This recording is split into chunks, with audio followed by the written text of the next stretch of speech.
আগামী কর্মসূচি হবে পুরা ঢাকা ব্লক। আমরা বহু আন্দোলনের পর অবশেষে রাজধানীর সরকারি 7 কলেজ নিয়ে নতুন বিশ্ববিদ্যালয়ের নাম চূড়ান্ত করেছে ইউজিসি। ঢাকা সেন্ট্রাল ইউনিভার্সিটি নামে এর কার্যক্রম পরিচালিত হবে।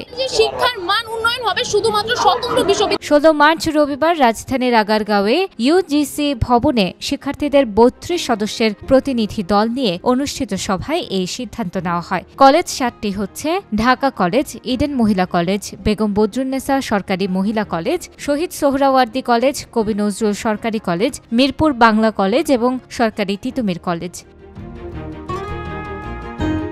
এর আগে 2017 সালের ফেব্রুয়ারি মাসে রাজধানীর 7টি সরকারি কলেজকে ঢাকা বিশ্ববিদ্যালয়ের অধিভুক্ত করা হয়, যেন প্রচলিত শিক্ষার মানোন্নয়ন, সময়োপযোগী শিক্ষা পদ্ধতি প্রণয়ন সহ সকল কার্যক্রম দ্রুত ও সুষ্ঠুভাবে সম্পন্ন করা সম্ভব হয়। আগামী কর্মসূচি হবে পুরা ঢাকা ব্লক। তবে কলেজগুলো পরিচালনায় ঢাকা বিশ্ববিদ্যালয় কর্তৃপক্ষের বিভিন্ন অনিয়ম ও অদূরদর্শিতার অভিযোগের ধারাবাহিকতায় গত বছরের অক্টোবর থেকে দীর্ঘ আন্দোলনে নামেন কলেজের শিক্ষার্থীরা। এর পরিপ্রেক্ষিতে ঢাকা বিশ্ববিদ্যালয়ের অধিভুক্ত বাতিল ও সরকারের পক্ষ থেকে ডিসেম্বর মাসে গঠন করা হয় বিশেষ কমিটি। ওই কমিটির সদস্যরা দীর্ঘ 3 মাসের বেশি সময় ধরে সম্ভাব্যতা যাচাই, ক্যাম্পাস পরিদর্শন, সম্মানজনক পৃথকীকরণের রূপরেখা প্রণয়ন, শিক্ষক শিক্ষার্থীদের সঙ্গে বৈঠক সহ বিভিন্ন কাজ করেছেন।